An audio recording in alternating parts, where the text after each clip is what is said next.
Hey everyone, welcome back to Bros and Shows. I am your host Josiah, aka Mahler67, and with me, as always, I got my buddy, I got my pal, I got my brother Austin. Austin, how you doing today? I'm doing pretty good. How about you? I'm doing okay. Kind of a weird day. Mm. I spent most of it watching Wednesday because I was not caught up, and I was like, oh no, I need to watch all that. And then I was also playing Final Fantasy 14 or Tactics. Sorry, Final Fantasy Tactics: The Evil East Chronicle all day. Didn't get anywhere in the story. Just literally just was farming like equipment and like poaching stuff for fun. And then I also made I don't actually know what it's called. Mom called it two different things that are definitely not what it's called. I got my brain calls it hobo hash, which is like beans, meat, and noodles together. Mm-hmm. I made some of that, but I don't think I got it all correct. I think I'm missing something because it doesn't quite taste right. But I made a buttload of that because I was like, I'll just like buy 3 pounds of meat and then I'll like put that all together, and then I'll cook 2 pounds of pasta, put that all together, and then I'll open 4 cans of these beans and place it all into it. And I'm like, I made so much.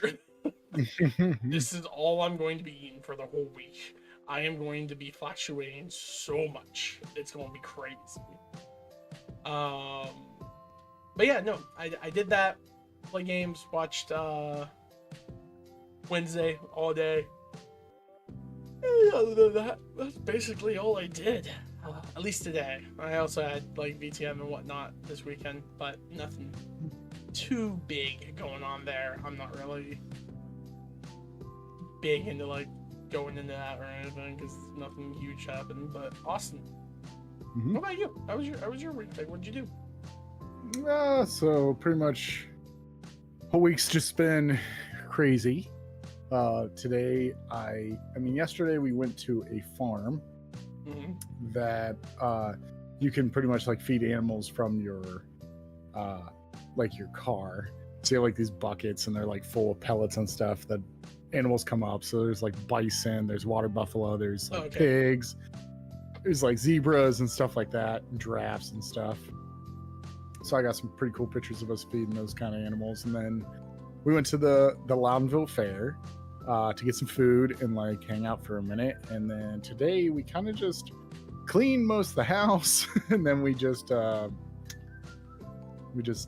out with the father and mother-in-law, and then we came home. So yeah, it's been pretty much just that's just been my weekend. So just been busy. Well, yeah, that's pretty much it. Okay. Well, honestly, awesome. Not bad. I'm glad you all got to do all that stuff. I know me and you talked earlier, well, yesterday, and so we talked about some of that stuff as well. Hopefully, Live's not too much shambles to put on a fair of some sort. Do they still have like all their pig farms and everything set up? Oh yeah, the fair. Yeah. Is that like the main draw now? Because like pretty much. That's all that Ohio. That's all like Longville kind of is. I don't think there's anything really good there that no people come to when it comes to like a street fair. It was mainly just a place for the kids in 4-H and the farms to sell their livestock for more expensive prices. But I don't know. I just think that like a lot of the times, whenever I see a street fair, they're very like mediocre. Even like state fairs are kind of mediocre half the time too. But Lionville was never anything big to be like, oh my gosh, it's the best thing in the world. It's like, all right, well, we mainly only cared about it because we got an extra day off from school. Like that was the big thing that we cared about as a kid. But who knows now? All right, awesome. I think that sounds good. I don't think we need to dilly-dally, shilly-shally too much. Unfortunately, because we like hung out yesterday, we don't have like a lot of like, oh, what about this? So I heard this, and we talk a lot about awesome. This week, we're talking about another day of the week. We're talking about Wednesday, season 2. When did this come out? Did this just finish? Yeah, it finished like a month ago actually, because it came out. It did the Stranger Things thing where it did part one, and then did a part two of it. Okay. Well, that kind of explains the weird shift I felt in the middle of this season. Then, Yeah. Austin, what'd you think of Wednesday season 2?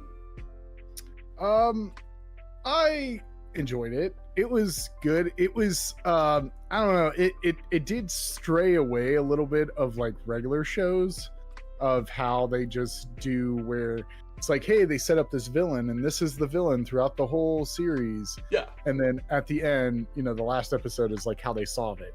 This kind of like ended that, like, you know, like it felt like it ended it like halfway through, and then with the asylum, but then it kept going, and then it ended it towards like, you know, towards the end. See, I must have missed the whole asylum part, because like when I was watching it, I was like, what's going on? Like I'm not getting everything. Like I understood like the one kid from last season who's a jackal or a Hyde, I guess is what they're called, is trapped in there. Tyler, the person who controlled him, got to see him, and then he killed her, and in return for killing her, he's going to slowly die, I guess. Well, I was like, wait, I'm confused. What does this have to do with all the like murders up to this? I very much did not catch any of that they were putting down. It may have been because I was in the process of cooking food at that time, so my attention span was kind of caught, because for the rest of the season I was sitting there being like, what does this have to do with the freaking birds? Just from that point on, I was just like, where's the ravens and all that stuff? Like, what does the ravens mean? And it's like they kind of had like that whole thing going on, right?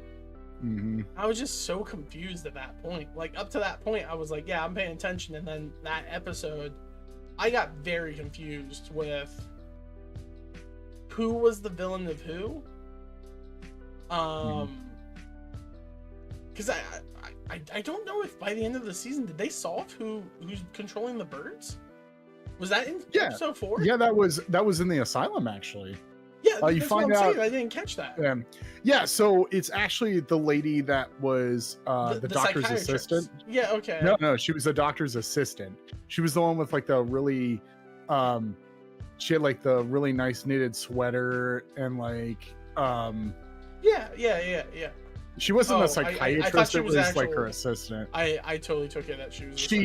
She was the father of the Greystone guy that stole Tyler's mom and started those experiments because he knew about Tyler's like uncle. Yeah. So she reveals that like right when she like has Wendy Adams. She's like, hey, you know, when they were at the asylum, like finding out like there's like that hidden secret, whatever. And that's when Fester like blows them out, and then she that's who they're talking about. She reveals that she's the one that can control her birds. Wow, I must have missed that part because for the rest of the season I was just like, what does this have to do with the birds? I was so confused. I didn't think they solved it at that episode. Yeah, they solved it with her. I need to rewatch it then there, because that's a big part. Like I was so confused, and then for the rest of it, I'm like, okay, so now we're focusing on Slurp or whatever his actual name is. Yeah. And I do like the reveal at the end of like the night Slurp. Well, no, about who he is and what he's missing. Because it's his name's like Alex Knight or something, and the backwards Knight is thing. So I was like, oh, that's kind of cool. Like, I thought that part was kind of like corny, because like that's like first off, I don't know about you, but in the first, I think it was like the second episode, I was like, this is giving me like wannabe Harry Potter vibes. Yeah. Which like the last show did it a little bit, but they didn't do the whole like there's the different houses or anything like that. Like this show doesn't do that, But in this season, like whenever they did the whole bonfire catching on fire and the bird flying around and explodes, very much reminiscent to me of like the whole like spectacle, of like magic kind of deal. And now like everyone kind of has magic that's very like prominently displayed, where before it was very like, oh, that's a Gordon, right? He just wears a hat all the time. He's a perfectly normal person outside. And it's like, oh, he likes bugs. He can kind of control bugs a little bit. The Addams family's just kind of weird. Just a little weird. I don't remember when Pugsley got lightning powers. I must have missed that from last season, if they made that canon in the last season. Completely missed that. And so when he just started lightning blasts, I was like, what the heck is this? I'm so confused. Well, he does it the first episode of the season. In this season, yeah, sure, but was that ever a thing prior, or is this just something they introduced in the season? They introduced it this season, like right at the beginning, first episode. They introduced him because they do that stop sign thing. Yeah, that's what I'm saying. I'm like, that's it. Like, it makes sense because, I would see that would make you feel weird. I already knew about that Pugsley being that way because I've watched Addams Family, like the movies and stuff. Family, even in that, like they were just normal people. No. I don't think he ever had electricity powers in Addams Family, did he? So so like Uncle Fester had had a lot of electricity, and the reason that we knew that was because there's like a scene in the movie where she tries to like kill him, so she like shoves, like he's doing a bubble bath, and she shoves like a toaster in and he shocks it. I remember that, yeah. And then he explains that like he actually can shoot bolts of lightning and stuff, and he can generate lightning. And then Pugsley in the movie talks about it too. Yeah, but it's probably been a long time since you watched the movie. No, I watched that a year ago, actually. We watched it. Did you watch both of them? Yeah, we watched both of them. Yeah, we watched that one, then we watched the camp one. But like, no, I just missed that because I always thought the whole pretense of the Addams Family was that they were weird, not supernaturals. Because they don't come off as supernaturals at all. Like Wendy's being like psychic or whatnot, like that could be explained away as just being like they're weird, they're quirky, right? Yeah. I felt like in this series they're very much trying to make them supernatural, and there's more to them than just being a family. Because like even Gomez was originally supposed to be just this like weird guy who just really loved Morticia, and Morticia was just really into this weird little guy. And now they're like, oh yeah, he used to have lightning powers too, and then he got his taken away because of that night. And I'm just like, I feel like they're retconning the Addams Family to be like they're superpowered, like they're superheroes or something like that. And I'm like, that feels weird to me, and I don't know if that's like true to the Addams Family and stuff. I always thought the Addams Family was just like weird, creepy people. And like even like that point where you said like in the movie where he gets electrocuted and everything, I always took that as like they did torture and horrible things to each other, that they have an abnormal like resistance to things. So when she like shocked him with electricity, he's like, oh yeah, like I've been shocking myself since I was a kid, and because of it I have side effects. It's not actually because I have magic, it's because like I've been experimented on too long, you know? While in this one it just seems to be like an inherently born, like Pugsley's just born with it. I to be honest, I totally thought that if they were going to give Pugsley anything, it was going to be the ability to like resurrect every few hours, because I thought the whole concept between him and Wednesday was that Wednesday kept like killing and torturing him. But I guess that's not a thing in this show. I was so sure that was a thing in the like the books and everything. Is like not the books, but whatever the original medium of this series family was, that it would just be she's just constantly torturing and killing him. Anytime I see like a picture of him, she always has him like tied up with and like about to shoot him with a bow and arrow, and it's like, if you kill him and he keeps coming back, then that can be part of the fun there, because he's going to come back so you can do some crazy stuff. But yeah, I don't know. I guess I'm just I completely knew that. Well, it could make sense. So I knew Fester had electric powers. I've known that from the movies. I did not know Pugsley did until they showed that, but that would make sense to that, because the thing is with Pugsley though, is the movies that you see of Pugsley, you know, he's not old enough to be this kid's age. This kid's like at least like 16, like, you know, going to like some Nevermore Academy for like 16, 17, 18 months or whatever, almost adults or teens. So I'm guessing they did that probably for the Netflix series. But I remember Uncle Fester having, like, he can, because I've seen him like do light bulbs and other things, and I think in the original Addams Family he does light a light bulb multiple times.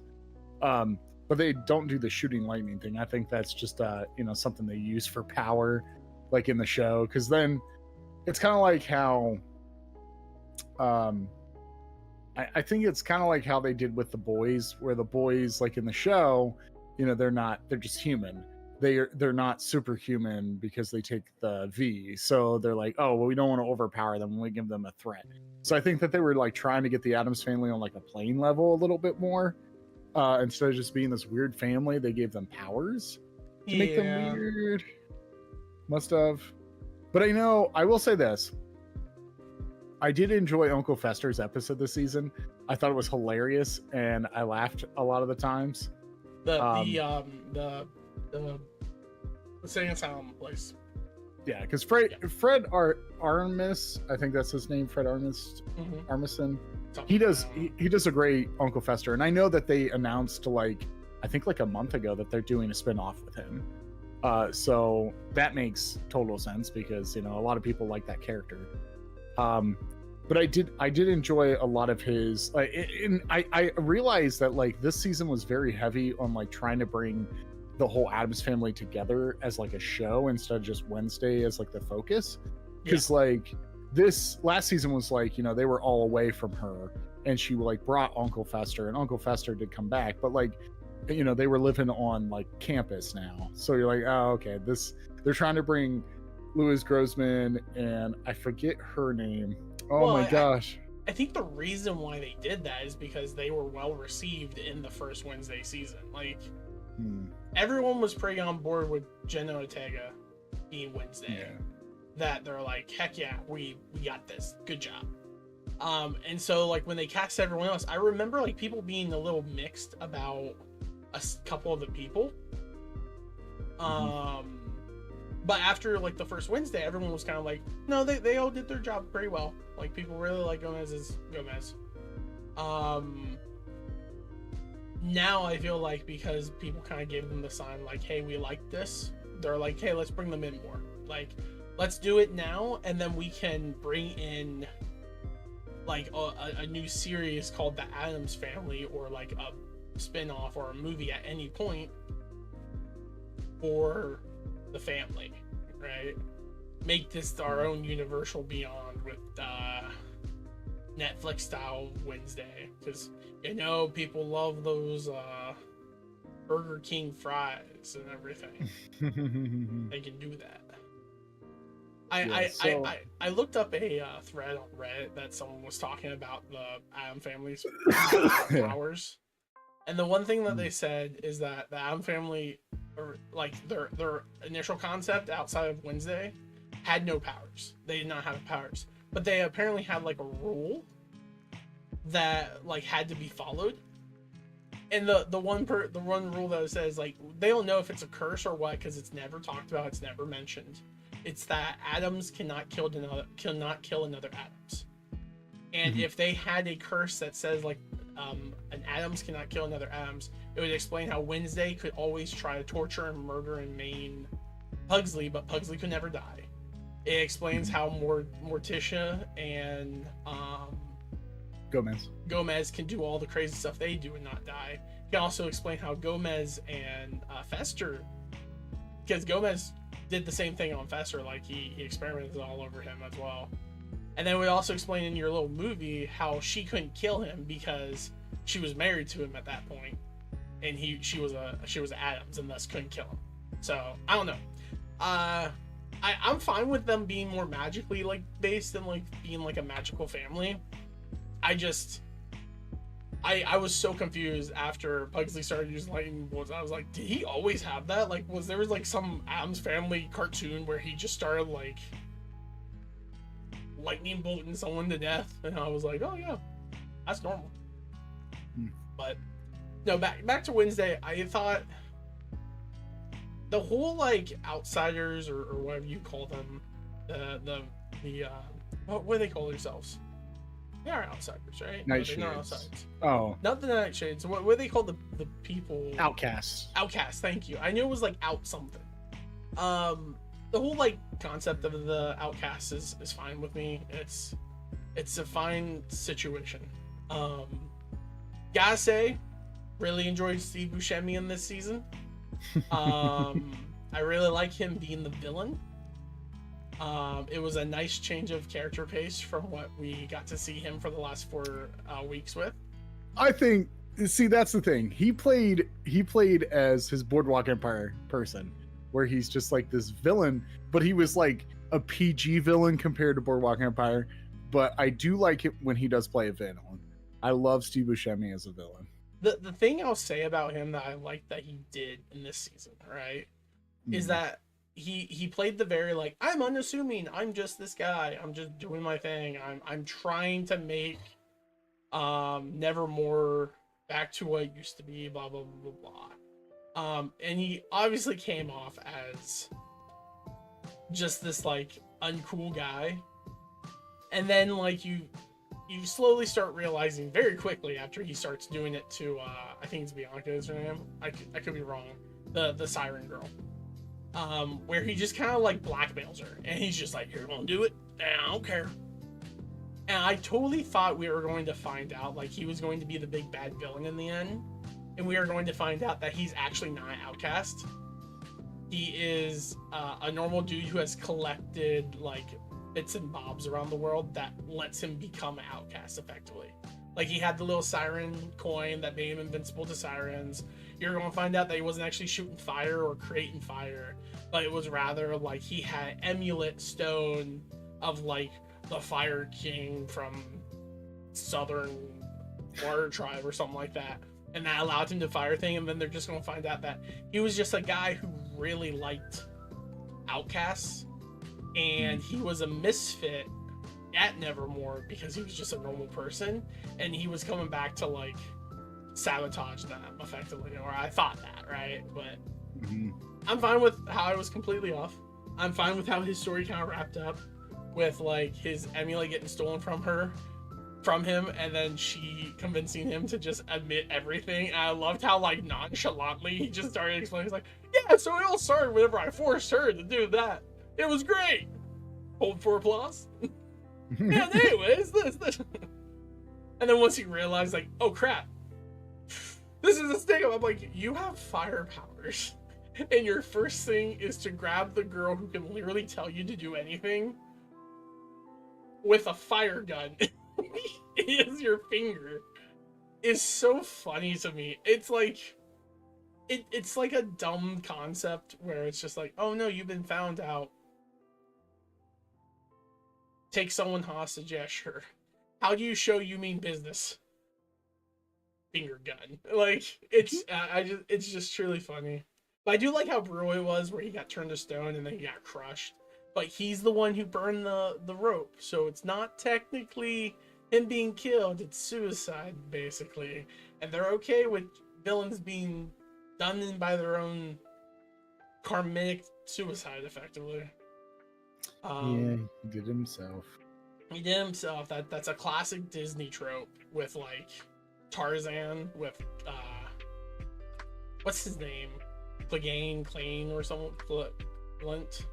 The guy from Tarzan who like is trying to kill the monkeys, and he like falls on the vines, and he's trying to like kill him, so he starts cutting the vines, and then he hangs himself.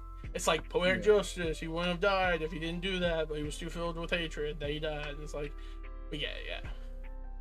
And then you have like the whole story of the guy being brought back to life with the heart and everything. Which, if I'm being honest, it felt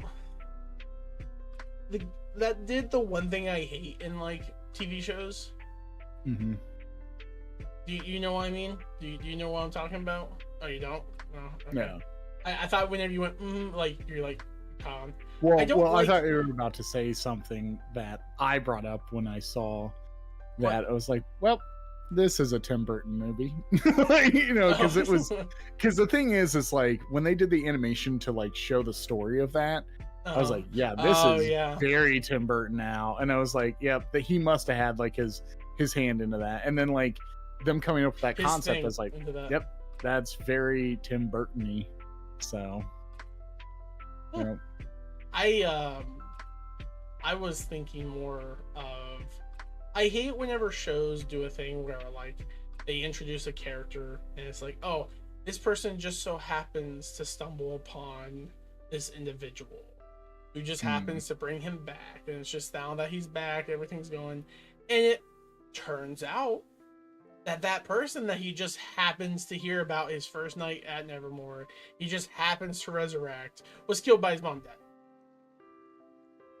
Yeah, I thought I would have been okay with that. You know? Yeah, like that's something that I did want to bring up about, was because I do feel that like this show felt like the right place, the right time for a lot of the things.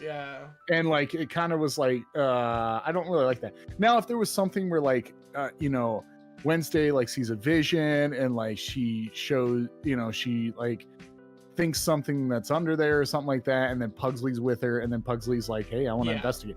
That makes sense. Where there's a guiding hand. There was no guiding hand. It was all just happenstance. Randomness. Which is why I have an issue with it. It would have been fine if like they resurrected this person and it wasn't actually like anything to do with the Addams family. Or if this person was resurrected or brought back by someone other than the Addams family. That was an issue I have. They do that a lot in like TV shows where they're doing like season-based arcs of things, where they're like, oh, we have to create this like bad guy, you know, and it's like, yeah, we got to, but he can't be a standalone bad guy. Yeah, he has to be like a bad guy at the end. Oh, and we have to give the characters regret for doing it, so we'll make one of the characters do it, but he's actually the uncle of the main character, and it's like, it's just too coincidental for me to enjoy to a degree. With that being said, I do say I did like the whole like, with my hand I now have my powers back, and I'm like, wait, is that the explanation for what the thing is, like how the thing is able to like walk around, grab stuff and pull stuff, is because he had like the thing is made of that power? And so it's not actually the thing like grabbing and punching people, it's the thing using the power to propel his hand. Like that's why I took it as. I was like, that I'm fine with. Why is the thing able to even exist and move around and do all that stuff? It is because it is a hand of a guy who has telekinesis or something like that, because I'm a little confused at what power that man had. Because I couldn't tell if he was controlling machines or if he was just telekinetic. No, he had to be telekinetic because he grabs Wednesday. He grabs Wednesday and then he's like, you come closer, I'll rip out her throat. Right. And I'm like, I don't think telekinesis can rip out throats. It's you just grab her, right? You can't grab and hold someone with telekinesis and then rip her out. Like, it's like, grab and that's all you can do. I don't know how you would rip out someone's throat, keep her standing, but have the force to. I don't know. I'm an idiot, so I was like, whatever. I'll just continue watching this. I will say this: there was a couple of surprise guests that showed up on this season. Christopher Lloyd came back, the original Fester, Lady Gaga. Okay, so when she showed up, I was like, is that Lady Gaga? I didn't look it up. I just was like, is that Lady Gaga? Yeah, and then moved on with my life. Yeah, because I sat there, was like, that is Lady Gaga. Oh, that makes sense. And then, drum roll, Casper Van Dien shows up in this show, and I laughed so hard when he showed up in a wig. And I was like, that's Rico. That's Sergeant Rico from Starship Troopers. Oh, really?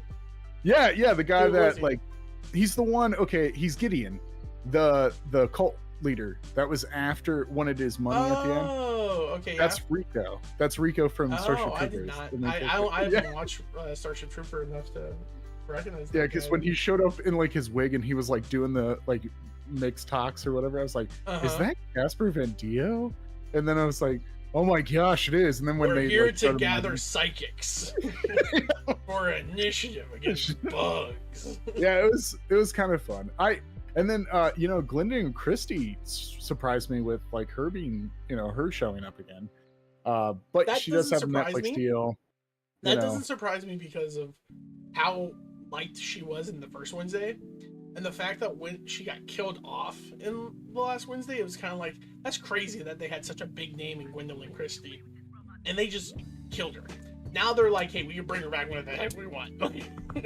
She's her spirit guardian. You know what's really weird? Out of all the Game of Thrones cast, she's the one that I've seen the most out of compared to everyone else, except for maybe Peter Dinklage. But I mean, it makes sense though. Like, yeah, there's something to say about a powerful, strong, like tall, like imposing like woman, right? Mhm. And she does a great job of being both powerful in her stance, in her actions, and in her demeanor, while also like no one can deny she's a very beautiful woman, right? So like that is a really strong power combo to have. And people, whenever they're like, we need a strong, powerful woman, who do we think of? It's like freaking Brianna Toth, man. Like, oh, she can be both this very elegant lady, and she can be more of like a commoner style, like with Brienne. She does a fantastic job in the roles she plays. And so I just think that she is in the line of people when they think of powerful, strong women. She's like first at the top of the list. And then also, like, just to give her additional props, she's playing Lucifer in the Sandman series as well.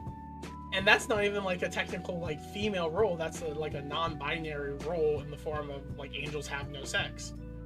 And she kills it there. Like, she's just a really good actor. She's just getting like, she is a definition of a good actor that people are like pulling in, just want her to be in things. Mm-hmm. I like her. I think she's a fantastic actress. So I want to watch stuff with her in it. But it's weird. The one thing I will say that's weird about this season is the additive of like the like stalker friend. You know what I'm saying?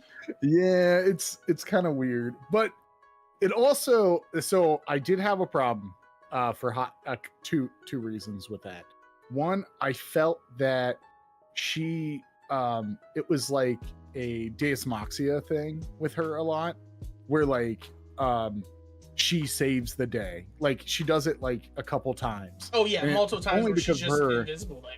yeah, and then I was just like, well, that's kind of, well, you don't have to, that's just, to me, I don't know.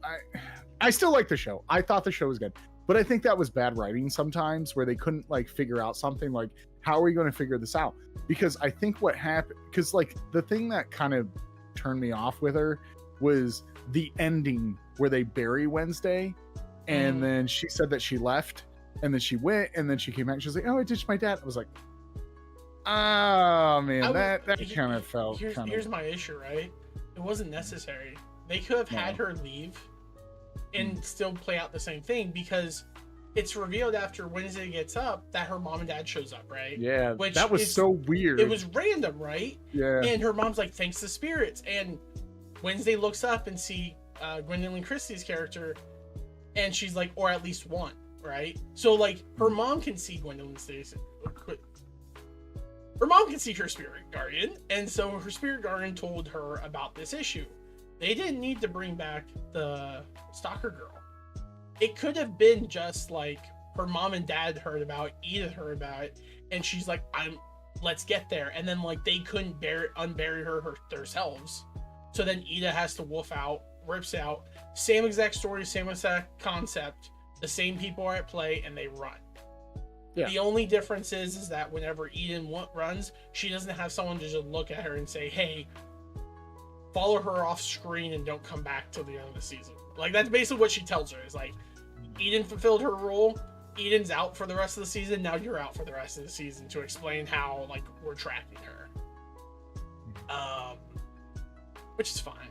I like the concept of Ida being an alpha wolf. I hate that so much. Because alpha wolves are not a thing, but they have been made into sci-fi and like supernatural concept as a thing, that it's so frustrating when it gets added in to a series that doesn't need it to be there. No. Because, like, you know, like in the World of Darkness, right? There's the terminology of like the alpha or something like that, but it's not really an alpha. It's like the pack leader. It's not an alpha wolf like the concept that people hear, and they call her an alpha. And I was like, oh, she didn't have to be that. They could have just called her something else. And instead, there's like this connotation of her being like the leader of the pack and everything like that. It's like, being a leader of the pack doesn't make you an alpha. Terminology alpha is the stupidest thing in the world. I just wish they would drop it. But it's being used in all these like sci-fi things so much that it's like now it's becoming part of it, even though that was never originally a thing in there. It's crazy. It's a funny thing. But I did like the fact that, like, hey, if I transform in the full moon, I can't transform back. Mm-hmm. And that was a cool concept. Theoretically, that's a different situation, I think. I could be wrong. But I think a werewolf only changes on a full moon. A Lycan can change at any time.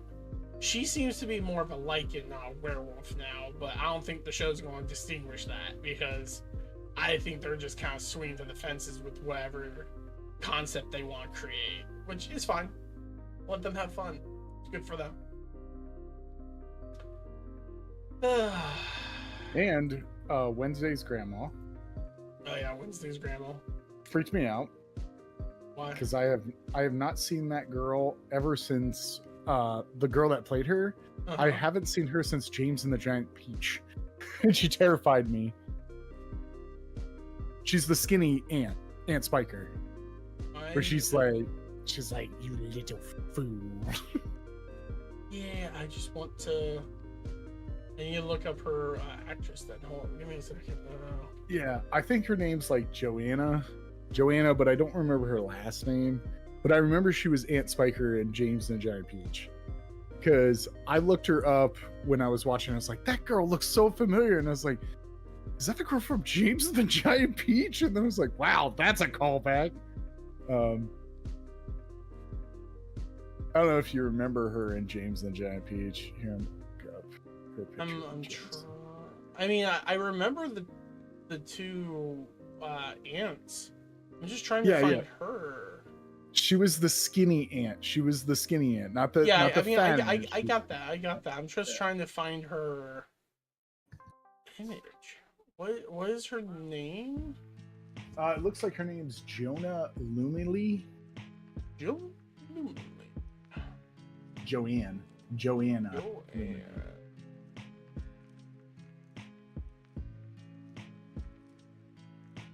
She's like a really, if I remember, she like what I read about her, she's like a very famous like British actor. That doesn't surprise me. Because I knew she had, I knew that she's been in a Tim Burton film before. I don't remember which one, but she's also like, I know her from James and the Giant Peach, and then a little series called The Hammer Films, which is with Christopher Lee. Do you know who Christopher Lee is? Count Dooku. He played Dracula. Yeah. Those are the Hammer films. She played in a Dracula with him. I remember that. But her name, did you find her? I think her name's like Joanna. I did find her. Yeah. I'm looking at all this stuff. Wow, okay, no. So what's funny is that I definitely do not see her from James and the Giant Peach. Because I remember the thing. There is a single picture I have here of her smiling that I'm like, okay, that's the smile I remember. Whenever she's like, they're coming out of the wire, and it's just like, kamikaze is just like, I'm not going. And he's like, what did you say? Like, that's what I remember, and that's what I'm seeing there. So I'm like, I did not realize that was her. I'll be honest. Yeah. No. Creep me out. Good. Creep me out because I was She's very prolific. She's in a lot of things. Holy cow. Yeah, I was gonna say, like, I remember her in the Hammer films, and I remember her in James and the Giant Peach. That's the only thing I really remember. Spica. And Sponge. Spica. No, she was in a handful of things. A couple things that, like, you know what she was in that you would recognize her from, Austin? Or you maybe you didn't know? She was in the Sandman audio dramas. Oh, who does she play? Yes. I think I know. Yes, Austin. Yes, Austin Dance. Oh, sorry. No, she voices Lady Constantine, the one in part 1, I think it is. Whenever the older one, Sandman talks with her, and she has Morpheus's head, or it contracts her to take Morpheus' head. That's who she is. I was like, hey, that's funny. Good for her. Good for her. No, had no idea. Gosh dang, did I not have any idea. There was also another person who was in the show that I didn't know either. But I don't remember her character. I feel bad. Catherine Zeta-Jones? No, Ricky Lindholm.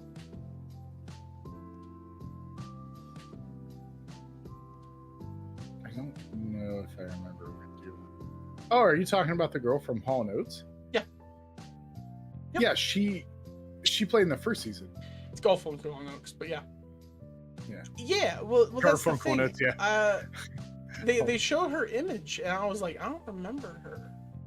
Yeah, she's in the first season. She's in the first season. Does she get killed off? Maybe. Or she doesn't come back, because I didn't recognize her. She's the therapist. She's the therapist that Wednesday like sneaks out. Oh yeah.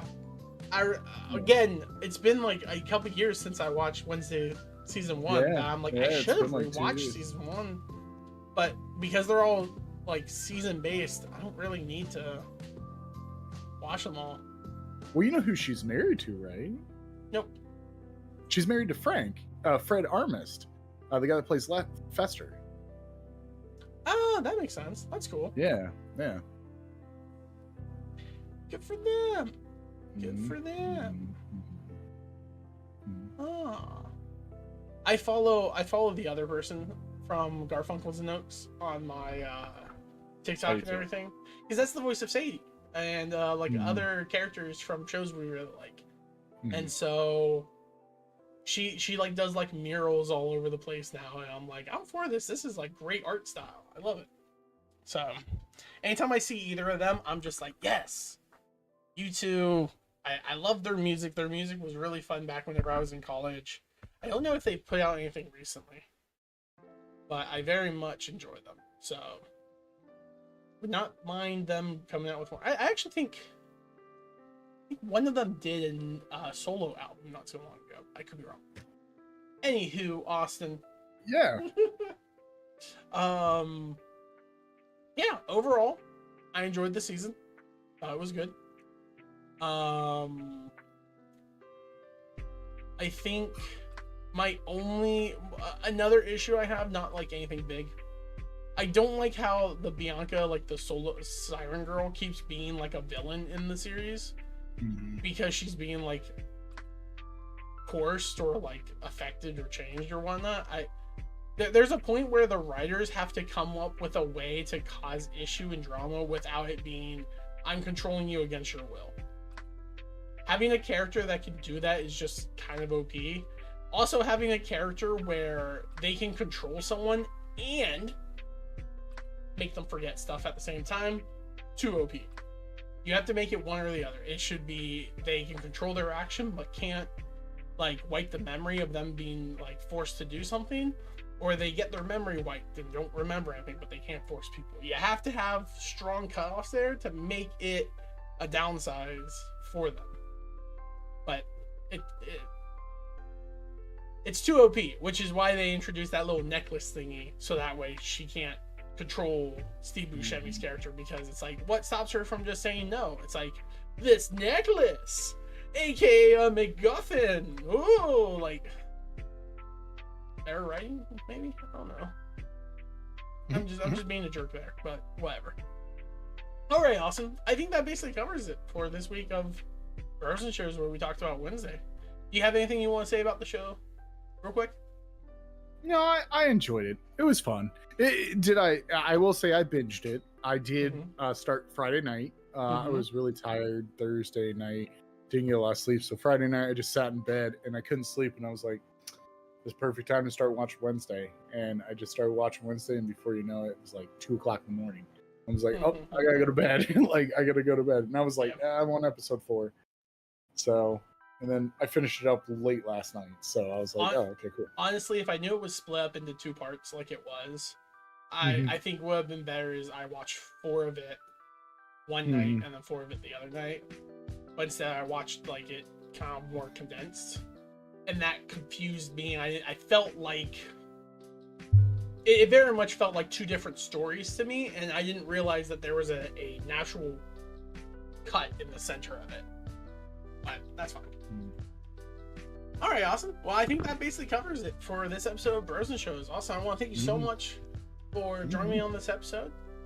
Next week we will be doing Peacemaker Season 2, which apparently wraps up this week. A lot of people are already talking about it. I've been seeing a lot of TikToks talking about like little like, did you see this? Did you see that? Does that mean this? Who knows? We'll find out later. Or probably not. And I was like, all right, cool. So I guess it will be a good watch. I don't know if it's a show that I'll have to rewatch to catch myself back up on it, and hopefully no, they actually do a recap. Solid, perfect. That's what I like to do. Love whenever they do recaps. Yeah, they do a recap in the first episode, so heck yeah, that's why I like you're to up to hear. date exactly what happened. So All and right. they constantly like go back and like in the season they just go back to like certain points of last season. You're like, oh yeah, I forgot about that. Oh, like retroact, like retconning things almost. Well, no, it's more of like they go back in a season to be like, this is what happened in this character, and it's influencing how he acts this way. And you're like, okay. Yeah. Okay, I get that. All right. Well, awesome. Thank you so much for joining me on this episode, and thank you all so much for stopping by, and thank you all so much for tuning in